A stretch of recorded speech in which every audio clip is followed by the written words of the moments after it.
দাঁড়াও দাঁড়াও, জানি জানি জানি তোমরা আমার উপর সবাই রেগে আছো।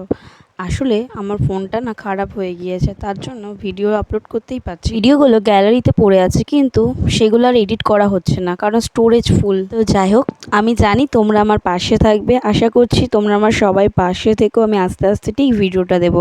এবছরে আমাদের পুজোর প্যান্ডেলের থিম ছিল রবীন্দ্র গ্রন্থাগার। আমাদের গলির এই পুজোটা মানে দাদারা মিলে সব করে পাড়ার।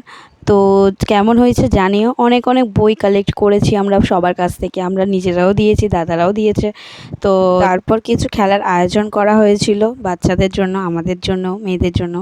তো তারপরে এই বাচ্চাদের এই খেলাটা, তারপরে মেয়েদের জন্য মোমবাতি খেলা, ভাগ্য লটারি। আমাদের একটু তাড়া ছিল, তাই আমরা একটু আগে খেলে নিয়েছিলাম। তারপর আমরা সেখানে গেলাম, আমরা যেখানে যাব ওই দিকের কাজ মিটিয়ে তারপরে চলে আসলাম এখানে পুরস্কার নিতে। কিসে পুরস্কার? ভাগ্য লটারিতে ফার্স্ট হয়েছিলাম, মায়ের জন্যই হয়েছিলাম বেসিক্যালি।